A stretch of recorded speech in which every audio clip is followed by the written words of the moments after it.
اعوذ باللہ من الشیطان الرجیم بسم اللہ الرحمن الرحیم الصلاۃ والسلام علیک یا رسول اللہ وعلی آلک وصحبک یا حبیب اللہ الصلاۃ والسلام علیک یا رحمۃ للعالمین وعلی آلک وصحبک یا سیدی یا شفیع المذنبین۔ تمام دوستوں کو السلام علیکم ورحمۃ اللہ وبرکاتہ۔ اکثر لوگ مجھ سے کچھ اپنی پریشانیوں کے لیے اوراد وظائف پوچھتے رہتے ہیں۔ آپ کو یاد ہوگا کہ تقریباً 3-4 ماہ پہلے میری وظائف کے اوپر ایک ویڈیو بھی وائرل ہوئی تھی۔ الحمدللہ تعالیٰ مختلف پیجز پر اس کو 4-5 ہزار لوگوں نے دیکھا ہے۔ تو ابھی بھی کچھ لوگوں نے کچھ وظائف پوچھے ہیں، تو میں ایک جامع وظیفہ آپ کو بتاتا ہوں سورۃ القریش کا۔ تو اسی نسبت سے کیونکہ سورۃ القریش ایک وظیفہ ہے، تو میری دل کے اندر یہ تمنا پیدا ہوئی کہ چلو اس وظیفے کے ساتھ سورۃ القریش کی مختصر تفسیر بھی بیان کر دی جائے۔ تو میں آپ کے سامنے سورۃ القریش کی تفسیر بیان کرتا ہوں انشاءاللہ تعالی، اور پھر اس کے آخر میں جس مرض کا، جس پریشانی کا یہ وظیفہ ہے وہ بھی آپ کو بتاتا ہوں۔ دیکھیں اللہ تعالیٰ فرماتا ہے بسم اللہ الرحمن الرحیم لإلاف قریش إلافهم رحلة الشتاء والصيف فليعبدوا رب هذا البيت الذي أطعمهم من جوع وآمنهم من خوف۔ ٹھیک ہے، یہ یاد رکھیں، اس کی 4 آیات بینات ہیں، اور یہ سورۃ القریش قرآن پاک کی سورت نمبر 106 ہے، اور یہ مکی صورت ہے۔ اب میں اس کو پہلے آپ کو ترجمہ سناتا ہوں۔ دیکھیں اللہ تعالیٰ فرماتا ہے اس لیے کہ اللہ تعالیٰ نے قریش کے دلوں میں الفت پیدا کی، محبت پیدا کی۔ ٹھیک ہے، کس کی الفت؟ تجارتی سفر کی۔ اللہ تعالیٰ نے قریش کے دلوں میں اس لیے تجارتی سفر کی محبت پیدا کی، سردی کے موسم میں اور گرمی کے موسم میں۔ پس چاہیے کہ وہ عبادت کریں اس خانہ کعبہ کے رب کی، رب ھذا البیت، اس خانہ کعبہ کے رب کی عبادت کریں جس نے انہیں رزق دے کر فاقہ سے نجات بخشی، جس نے انہیں رزق دے کر فاقہ سے نجات بخشی اور امن عطا فرمائے انہیں فتنے سے اور خوف سے۔ یہ اس آیت پاک کا ترجمہ ہے۔ یہ یاد رکھیں، اللہ تعالیٰ فرماتا ہے لإلاف قریش۔ یہ بات یاد رکھنے کے لیے کہ یہ لام کیا ہے، میں آپ کو لمبی چوڑی گفتگو نہیں سنانا چاہتا، نہیں عربک لینگویج کے جو اصول و قواعد ہوتے ہیں ان کے اندر آپ کو لے کر جانا چاہتا ہوں۔ آسان سی بات آپ یہ یاد رکھیں، لإلاف قریش، یہ لام تعلیلیہ ہے، ٹھیک ہے، یعنی ماقبل کی علت بیان کرنے کے لیے، ماقبل کی علت بیان کرنے کے لیے۔ دیکھیں اس سے پہلے سورت کون سی ہے؟ سورۃ الفیل ہے۔ تو اس سورۃ الفیل کے اندر اللہ تعالیٰ نے اصحاب فیل کی تباہی کا ذکر کیا ہے، یعنی اللہ تعالیٰ نے اصحاب فیل کو تباہ کیا، اصحاب فیل کو اللہ تعالیٰ نے تباہ کیا، نیست و نابود کیا، برباد کیا۔ تو اب اللہ تعالیٰ نے قریش کے دلوں کے اندر، قریش کے دلوں کے اندر اللہ تعالیٰ نے تجارت کی الفت پیدا کی، تاکہ یہ لوگ کیا کریں، دوسرے ممالک کے اندر جائیں۔ یہ سردیوں کے اندر شام کے ملک کے اندر جایا کرتے تھے، اور گرمیوں کے ملک کے اندر یمن کے علاقے کے اندر جایا کرتے تھے قریشی جو قبائل تھے، یا اس کے برعکس بھی آیت مختلف تفاسیر کے اندر۔ تو اللہ تعالیٰ نے قریش کے دلوں کے اندر یہ محبت الفت اس لیے پیدا کی تاکہ یہ جا کر لوگوں کو بتائیں کہ اللہ تعالیٰ نے جو خدا تعالیٰ کے گھر کو تباہ کرنے کے لیے آئے تھے، اللہ تعالیٰ نے ان کی کیا حالت کر دی۔ اور یوں بھی سمجھ لیں، اس کی دوسری تفسیر یہ کہ اللہ تعالیٰ نے قریش کے دلوں کے اندر خدا تعالیٰ کی ذات اقدس نے اس لیے رغبت پیدا کی تجارت کی کہ دیکھیں یہ جو عرب کا خطہ ہے، تو یہ پہاڑی خطہ ہے، یہاں پر زرعی زمین نہیں ہے، زراعت یہاں پر نہیں ہو سکتی۔ تو اب دیکھیں نا، وہاں پر زیادہ ہوتی بھی خشک سالی ہے، پھر زراعت کی جگہ بھی نہیں ہے۔ تو اللہ تعالیٰ نے ان کے دلوں کے اندر کعبہ شریف کو، یعنی اللہ تعالیٰ کے گھر کو اللہ تعالیٰ نے جائے امان بنا دیا، اور ان کے دلوں کے اندر اللہ تعالیٰ نے رغبت پیدا کر دی تجارت کی، تاکہ یہ راستے کے اندر بھی ان کو کوئی چھیڑے چھاڑے نہیں۔ کیوں کہ سب لوگ یہی کہتے ہیں کہ یہ امن والے گھر کے رہائشی ہیں، یعنی جو اللہ تعالیٰ کا گھر ہے، کعبۃ اللہ ہے، دارالامن ہے، بیت الامن ہے، یہ اس کے رہائشی ہیں، اور تجارت کے لیے جاتے ہیں مختلف ممالک کے اندر، یعنی یمن کے اندر اور شام کے اندر۔ تو وہاں پر بھی ان لوگوں کے دوسرے لوگوں کے ساتھ مراسم بڑھتے ہیں، تو اللہ تعالیٰ کے گھر کی یہ شناخت کراتے ہیں، اور خود اللہ تعالیٰ کے گھر کی شناخت کی وجہ سے یہ لوگ عزت پاتے ہیں۔ اب آپ کو سمجھ آ گئی؟ اس لیے اللہ تعالیٰ کی ذات اقدس نے کیا کیا، ان کے دلوں کے اندر اللہ تعالیٰ نے تجارت کی الفت کو، تجارت کی محبت کو اللہ تعالیٰ نے پیدا فرما دیا۔ اب یہاں پر چونکہ سورت کا نام سورۃ القریش ہے، اس لیے میں تھوڑا سا لفظ قریش کی بھی آپ کو ہسٹری سنا دیتا ہوں۔ اس کی وجہ تسمیہ کیا ہے؟ اس کی وجہ تسمیہ کے اندر مختلف اقوال ہیں۔ لیکن میں لمبی چوڑی باتوں کے اندر آپ کو نہیں لے کر جانا چاہتا۔ یاد رکھیں کہ یہ جو قریش ہے نا، یہ نبی پاک صلی اللہ تعالیٰ علیہ وآلہ وسلم کا خاندان ہے، آقا علیہ السلام کا خاندان ہے۔ نبی پاک صلی اللہ تعالیٰ علیہ وآلہ وسلم آپ نے فرمایا، حضرت واصلہ ابن اسقا رضی اللہ تعالیٰ عنہ، یہ رسول اللہ کے صحابی ہیں، فرماتے ہیں کہ اللہ تعالیٰ نے بنو اسماعیل سے کنانہ کو اللہ تعالیٰ نے منتخب کیا، اور بنو کنانہ سے قریش کو منتخب کیا، اور قریش سے اللہ تعالیٰ نے بنو ہاشم کو منتخب کیا، اور بنو ہاشم سے مجھے منتخب کیا۔ اس حدیث پاک کو امام بغوی رحمۃ اللہ تعالیٰ علیہ آپ نے نقل کی ہے۔ تو یہ قریش نبی پاک صلی اللہ تعالیٰ علیہ وآلہ وسلم کا خاندان ہے۔ یہ کرش یا پھر تقرش سے یہ لفظ نکلا ہے، وجود میں آیا ہے، جس کا معنی ہوتا ہے کمانا اور جمع کرنا۔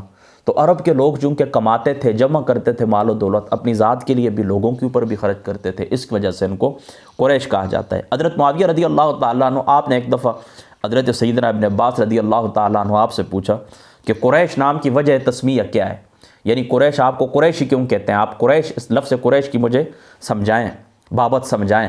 تو آپ نے فرمایا کہ سمندر میں ایک بڑا جانور ہوتا ہے جسے قریش کہتے ہیں، سمندر میں ایک بڑا جانور ہوتا ہے جسے قریش کہتے ہیں، وہ جس سمت سے بھی گزرتا ہے بڑے چھوٹے سب راستہ چھوڑ دیتے ہیں، یا یہ ان کے اوپر غلبہ پا لیتے ہیں، کھا جاتے ہیں ان کو۔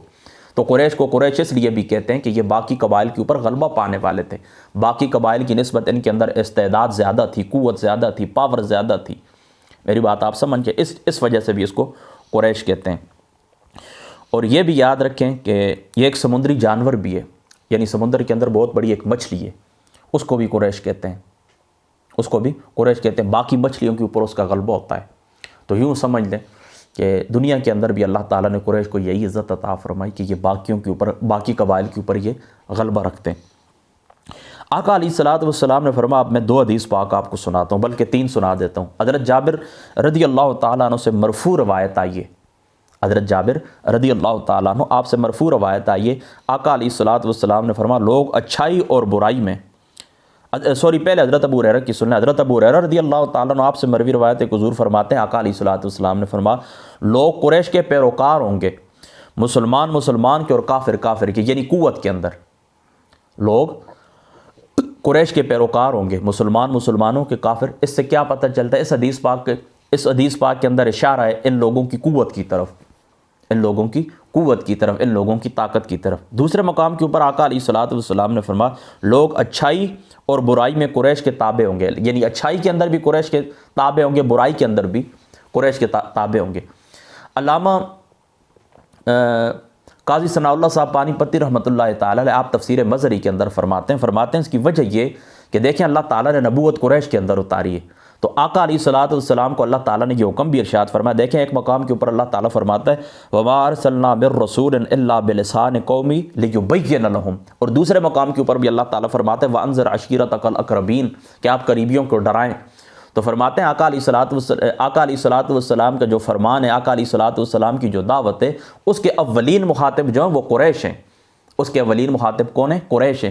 اگر یہ لوگ اسلام قبول کر لیتے تو باقی لوگ بھی اسلام قبول کر لیں گے، کیونکہ یہ طاقت رکھتے ہیں، باقیوں کے اوپر غلبہ پانے والے لوگ ہیں۔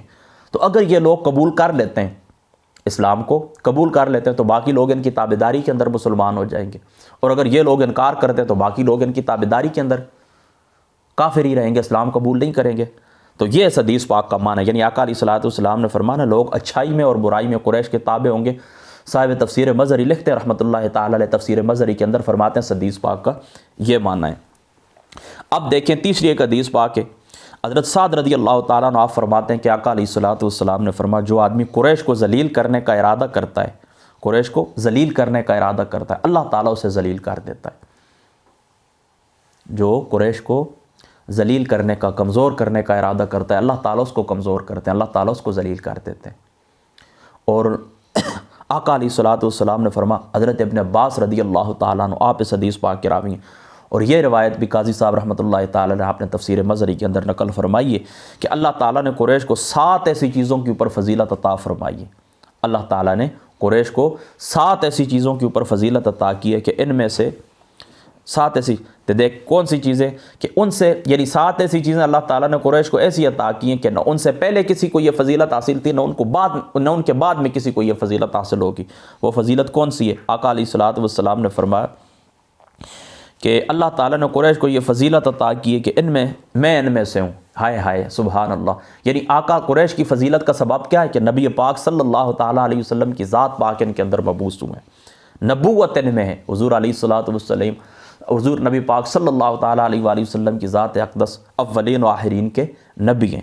یہاں تک کہ حضرت آدم سے لے کر حضرت عیسیٰ تک سارے انبیاء بھی اور ان کی امتیں بھی نبی پاک صلی اللہ تعالیٰ علیہ وآلہ وسلم کی امت کے اندر داخل ہیں. بیت اللہ شریف کی دربانی اسے حاصل ہے قریش کو، 3 ہو گئیں. چوتھی، حاجیوں کو پانی پلانے کا شرف بھی انہیں ہی حاصل ہے قریش کو. اور دشمنوں کے خلاف اللہ تعالیٰ نے ان کی مدد بھی فرمائی ہے. اور چھٹا، ابتدائی 10 سالوں میں قریش کے علاوہ کسی نے اللہ تعالیٰ کی عبادت بھی نہیں کی. 6 باتیں ہو گئی. اور 7ویں بات، اللہ تعالیٰ نے ان کے متعلق ایک پوری سورت نازل فرمائی جس کو سورۃ القریش کہتے ہیں، جو میں نے آپ لوگوں کے سامنے تلاوت کی. اب میری بات کو آپ سمجھ گئے نا؟ تو یہ تھی مختصر سی تشریح. دیکھیں نا، لفظ قریش کے اوپر بھی بات ہو گئی، قریش کے فضائل بھی بیان ہو گئے، اور سورۃ القریش کا ترجمہ بھی میں نے آپ کو سنا دیا کہ اللہ تعالیٰ کی ذات اقدس فرماتے ہیں میں نے ان کے دلوں کے اندر الفت پیدا کی، تجارت کی. تو اب کیا ہے، اس کا بدلہ کیا ہے؟ پس چاہیے کہ وہ عبادت کریں. یعنی اللہ تعالیٰ کا فضل میں نے ان کے اوپر کیا ہے. اللہ تعالیٰ فرماتے ہیں میں نے اپنا فضل ان کے اوپر کیا ہے. اب ان کو چاہیے کیا کریں؟ اللہ تعالیٰ کی عبادت کریں جس نے انہیں رزق دے کر فاقہ سے نجات بخشی. رزق دے کر، یعنی دیکھیں نا، اللہ تعالیٰ نے، اس ذات پاک نے کیا کیا کہ ان کو تجارت کے ذریعے اللہ تعالیٰ نے رزق عطا فرمایا، اور اللہ تعالیٰ نے خوف عطا فرمایا، خوف سے امن عطا اللہ تعالیٰ نے امن عطا فرمایا. خوف سے، کس کا خوف؟ راستوں کے اندر لٹ جانے کا خوف. اس سے بھی اللہ تعالیٰ نے ان کو امن عطا فرمایا. اپنے شہروں کے اندر ڈاکے کا خوف، اس سے بھی اللہ تعالیٰ نے ان کو امن عطا فرمایا. میری بات آپ سمجھ گئے؟ حضرت ضحاک، حضرت ربی، حضرت سفیان آپ فرماتے ہیں کہ اللہ تعالیٰ نے کہا بستی کو تباہ ہونے سے اللہ تعالیٰ نے امن دیا. یعنی امن دینے کا ایک معنی تو یہ ہے نا کہ اللہ تعالیٰ نے ان کو ڈاکے وغیرہ سے، چوریوں سے، ان معاملات سے اللہ تعالیٰ نے ان کو امن عطا فرما دیا کہ ہر بندہ ان کی تعظیم کرتا ہے کہ یہ قریشی ہیں اور یہ اللہ تعالیٰ کے حرم کے رہنے والے ہیں، رہائشی ہیں. لہٰذا ان کا مال، ان کی جان، ان کی عزت اللہ تعالیٰ نے اس طرح بھی محفوظ کر دی. اور اللہ تعالیٰ کی ذات اقدس نے ربی، سفیان اور حضرت ضحاک جو امام المفسرین ہیں، آپ کی تفسیر کے مطابق اللہ تعالیٰ نے اس شعر کو اللہ تعالیٰ نے تباہ ہونے سے امن عطا فرما دیا. دیکھیں آقا علیہ الصلوۃ والسلام کا فرمان بھی ہے نا کہ دجال آئے گا، وہ سب شہروں کے اندر داخل ہوگا، لیکن اللہ تعالیٰ کے حرم اور رسول پاک صلی اللہ تعالیٰ علیہ وآلہ وسلم کے حرم کے اندر وہ داخل نہیں ہو سکے گا. اللہ تعالیٰ اس کی ہر نکڑ کے اوپر، ہر کارنر کے اوپر اللہ تعالیٰ فرشتوں کو کھڑا کر دیں گے، اور باقی معاملات، باقی جو بلد ہیں، اللہ تعالیٰ شہر ہیں زمین کے اوپر، وہ تخت و تاراج ہو جائیں گے، لیکن اللہ تعالیٰ اپنے حرم کو، رسول پاک صلی اللہ تعالیٰ علیہ وآلہ وسلم کے حرم کو اللہ تعالیٰ محفوظ رکھیں گے. حضرت ابراہیم علیہ الصلوۃ والسلام نے بھی یہ بات یاد رکھیں کہ دعا کی تھی، اس شعر کو یا اللہ امن عطا فرما، قرآن کے اندر موجود ہے، اور یہاں کے رہنے والوں کو پھلوں سے رزق عطا فرما. دیکھیں ابراہیم علیہ الصلوۃ والسلام نے پہلے امن کی دعا کی، پھر ان کی معیشت کے لیے دعا کی. یاد رکھیں، اس نقطے کے اوپر بھی آپ نے غور کرنا ہے کہ اللہ تعالیٰ کی ذات اقدس سے دعا کی، یا اللہ ان کو امن عطا فرما اور یہاں کے رہنے والوں کو پھلوں سے رزق عطا فرما. پہلے امن کی دعا کی، بعد میں ان کی معیشت، ان کے رزق کی بات کی. اس لیے وہ ایسی آفت سے محفوظ رہے جو تمام لوگوں کو پہنچتی ہے. یہ بات آپ سمجھ گئے؟ اب آخر کے اندر میں آپ کو ایک بات بتانا ہوں، جس بات کے لیے میں نے سورۃ القریش کی باقاعدہ آپ کو تفسیر ترجمہ سمجھایا ہے. یاد رکھیں کہ ابو الحسن قزوینی رحمۃ اللہ تعالیٰ علیہ آپ سے ایک روایت ہے، اگر دشمن یا کسی اور چیز کا خوف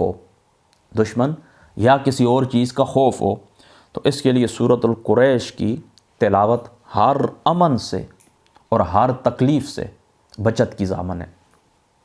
یعنی آپ کے دل کے اندر کسی دشمن کا خوف ہے. اب دیکھیں وظیفہ میں آپ کو بتانے لگا ہوں، آپ کے دل کے اندر کسی دشمن کا خوف ہے، یا کوئی مصیبت آپ کو پہنچنے والی ہے، آپ کا ڈر خوف محسوس کرتا ہے، آپ کا دل خوف محسوس کرتا ہے، تو آپ سورۃ القریش کی تلاوت کریں، اللہ تعالیٰ اس خوف کو امن کے اندر تبدیل فرما دیں گے انشاءاللہ تعالیٰ. اور صاحب تفسیر مظہری نے ایک بڑی پیاری بات لکھی. آپ فرماتے ہیں میرے شیخ اور میرے امام نے ہر مصیبت اور تکلیف سے بچنے کے لیے سورۃ القریش پڑھنے کو حکم دیا ہے. یعنی دنیا کی کوئی مصیبت، کوئی پریشانی ہے، اس کے لیے آپ سورۃ القریش پڑھیں. میری بات آپ سمجھ گئے؟ اور ہمارے جو اساتذہ کرام ہیں جن کے پاس میں نے علم حدیث پڑھا ہے، تو آپ کے پاس میں بیٹھا ہوتا تھا سبق کے لیے، کچھ لوگ آتے تھے کہ ہمیں روزگار ہمارے پاس نہیں ہے، روزگار ہمارے پاس نہیں ہے، تو آپ اس کو بھی سورۃ القریش پڑھنے کی تلقین فرمایا کرتے تھے۔ لہذا اگر روزگار کا مسئلہ ہے تب بھی آپ سورۃ القریش پڑھیں، اللہ تعالیٰ روزگار عطا فرمائیں گے۔ اور روزگار کے ساتھ یہ بات بھی یاد رکھیں کہ روزگار کے لیے بے شک سورۃ القریش بھی پڑھیں، اس کے ساتھ یا مسبب الاسباب آپ پڑھا کریں 500 دفعہ، یعنی عشاء کی نماز پڑھنے کے بعد آپ کھلے آسمان تلے چلے جائیں، جہاں پر چھت نہ اور سر سے اتار دیں ٹوپی وغیرہ یا جو چیز سر کے اوپر رکھی ہو، یعنی آپ کے جو سر کے بال ہیں اس کے اور آسمان کے درمیان کوئی چیز عائل نہ ہو، چھت بھی نہ ہو، آپ کے سر کے اوپر ٹوپی بھی نہ ہو، بس تنہائی کے اندر عاجزی کے ساتھ بیٹھ کر 500 دفعہ یا مسبب الاسباب پڑھیں، انشاءاللہ تعالیٰ ہفتے کے اندر اللہ تعالیٰ آپ کو روزگار عطا فرما دیں گے۔ ٹھیک ہے، پھر میں اپنا جملہ دہراتا ہوں کہ سورۃ القریش ہر مصیبت کے لیے، ہر پریشانی کے لیے، ہر غم کے لیے، ہر دکھ کے لیے سورۃ القریش کیا ہے؟ سورۃ القریش وظیفہ ہے، اور روزگار کے لیے بالخصوص آپ اس کی تلاوت کریں، اور اس کے ساتھ ساتھ یا مسبب الاسباب 500 دفعہ آپ پڑھیں۔ بس اللہ تعالیٰ عمل کی توفیق عطا فرما، سمجھ کی توفیق عطا فرما۔ السلام علیکم ورحمۃ اللہ۔